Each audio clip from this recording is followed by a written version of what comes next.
दिल्ली में कोरोना का प्रकोप तेजी से बढ़ रहा है।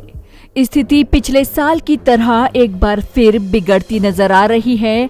हालात बेकाबू न हो उससे पहले ही दिल्ली सरकार ने सख्ती दिखाते हुए कोविड-19 की नई गाइडलाइंस जारी कर दी हैं।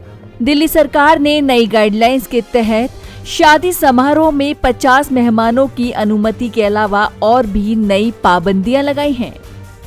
तो आइए आपको बताते हैं क्या है नई गाइडलाइंस।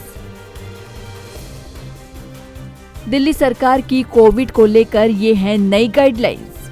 शादी समारोह में 50 मेहमानों की अनुमति।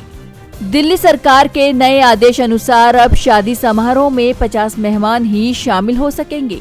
सरकार ने सभी तरह की राजनीतिक, सामाजिक, खेल, मनोरंजन, सांस्कृतिक और धार्मिक सभाओं पर रोक लगा दी है।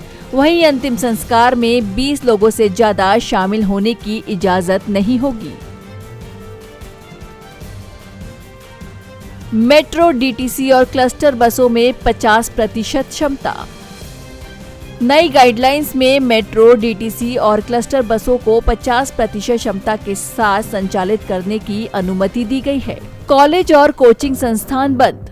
दिल्ली में सभी कॉलेज, प्रशिक्षण और कोचिंग संस्थानों को बंद कर दिया गया है, लेकिन शैक्षणिक मार्गदर्शन के लिए 11वीं और 12वीं के छात्रों को स्कूल बुलाने की अनुमति प्रदान की गई है। 72 घंटे के अंदर दिखाएं RT-PCR नेगेटिव रिपोर्ट। महाराष्ट्र से फ्लाइट के जरिए दिल्ली आने वाले यात्रियों के लिए 72 घंटे के अंदर RT-PCR नेगेटिव रिपोर्ट पेश करना जरूरी होगा और रिपोर्ट नेगेटिव न आने पर 14 दिन के क्वारंटाइन में रहना होगा। दिल्ली में रेस्टोरेंट, बार को 50% क्षमता। नई गाइडलाइंस के मुताबिक दिल्ली में रेस्टोरेंट, बार को 50% क्षमता के साथ संचालित करने की अनुमति दी गई है। स्टेडियम खुलेंगे लेकिन दर्शकों को अनुमति नहीं। आदेश के मुताबिक स्टेडियम खेल प्रतियोगिताएं आयोजित कर सकते हैं, लेकिन दर्शकों को अनुमति नहीं दी जाएगी।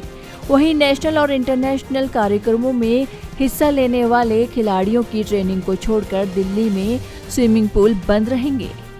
नए आदेश के मुताबिक अब सिनेमा, थिएटर, मल्टीप्लेक्स को उनकी 50% क्षमता के साथ चलाने की अनुमति होगी।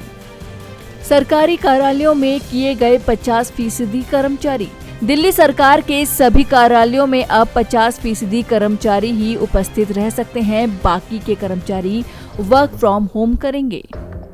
बता दें, दिल्ली में नई गाइडलाइंस तत्काल प्रभाव से लागू होंगी और 30 अप्रैल तक जारी रहेंगी। नवोदय टाइम्स के लिए करुणा ठाकुर की रिपोर्ट, दिल्ली।